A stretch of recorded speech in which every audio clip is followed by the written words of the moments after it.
What's good, beautiful people? I am your boy Universe. This is Sound Advice. I hope y'all are ready to learn. I hope y'all are doing good. Today we're gonna break down the mix I did of my latest single. Thank God it's Monday. We're gonna see how I got into it. If you didn't catch the first episode where I broke the beat down, don't worry, I'm gonna hook you up, son. So this episode, I'm gonna just do an overview for y'all on how I mixed it. So y'all see some of the plugins I use, some of the techniques I use, some of the introducing you to some of the concepts that I will be explaining to you over the coming months and years. Who knows? Alright, so I open up my Cubase here. This is what I mix on. And we're going to be getting into the mixing of the beat.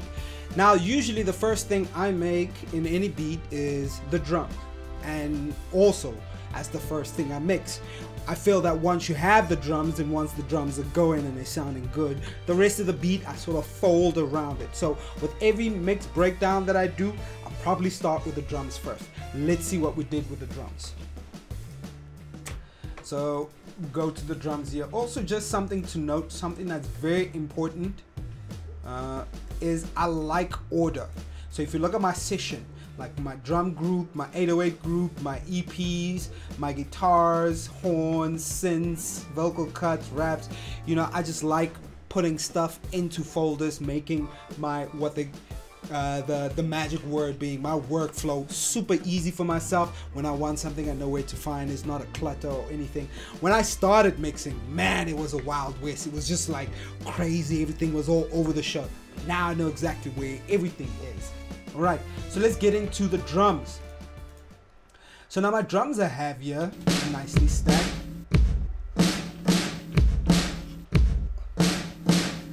Alright, what I did was I got my drums going. So once I have the level of my drums going, I like to send them to a bus or route them to a bus, and that's just a nice, it's not even fancy. I can't even say it's a fancy way of doing something. It's just you send it to one fader. You send it to one stereo fader.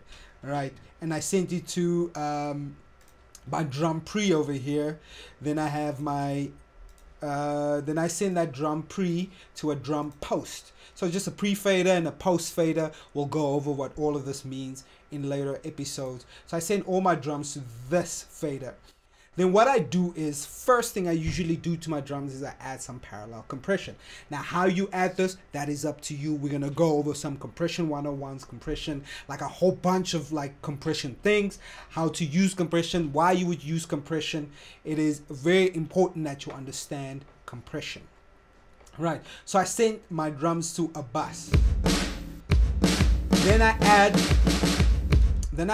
the compression as a parallel signal.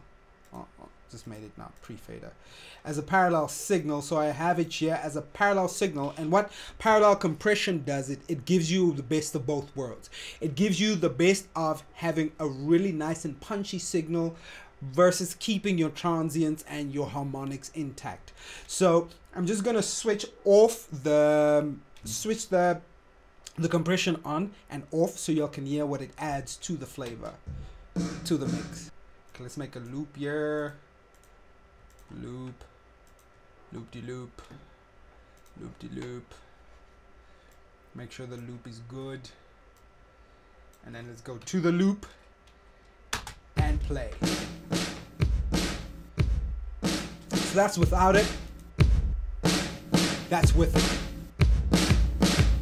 Without it.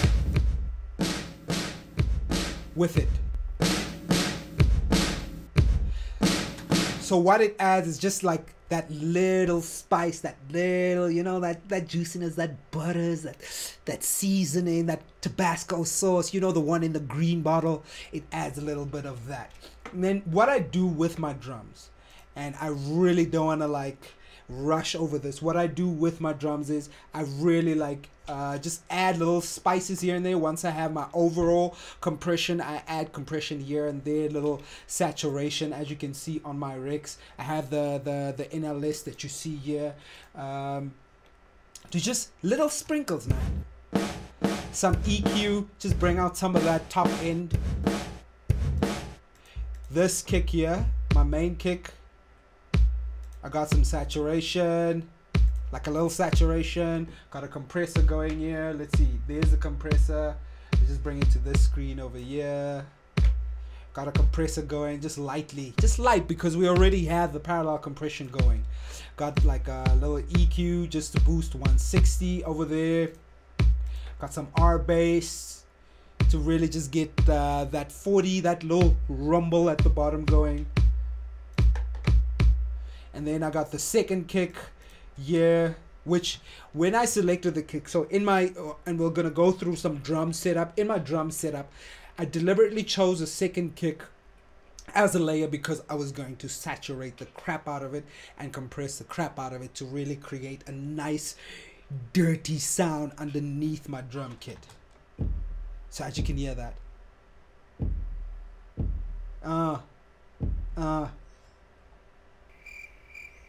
Okay.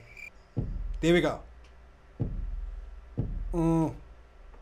So I wanted that nice dirty sound, so I got some saturation on here. This is a stock plugin in Cubase. I got some more saturation over there, and then I got some compression going there, like 11 dBs of compression, as you can see. So like, not trying to destroy any of the harmonics of the kick, just getting it nice and compressed. Then I have my snare here. What I do to the snare, just got some saturation, got some level riding on the snare here, got a bit more compression here, the RVox. Now, something I discovered about the RVox, it's great when you just want to beef something up. Not necessarily like compressing it, but you just want to beef it up. We'll go over that later. Right, so that's basically what I did to the drums. Bus it, parallel compress it, and then tweak individual things. Let me see if with this one, on the post fader, I don't have anything. Usually I have like a bunch of EQs and stuff. On the post fader of the drums, it really helps like just bring out some air, take out some of the artifacts that the compressor might add, like some mud or some dirt that I don't like. I might take it out, but not in this mix. I liked it dirty, with C. Sadly, that is all the time we have for this week. I hope you learned a lot. I hope you'll like that. I strongly suggest you'll go back, watch again. Check how I do my parallel compression, check how I process my drums. We are really going to go in depth of how I do my drums in coming episodes. Next week, we cover how I do my 808s, how I do my keys, my synths, and my vocal samples. Show you how I get this beat banging. Tell your friends about me. Tell them to come back with you next week. Show your girl these. Maybe not show your girl these, because it will be without a girl. I'm your boy Universe. This is Sound Advice. Love what you do and do what you love. See y'all next week.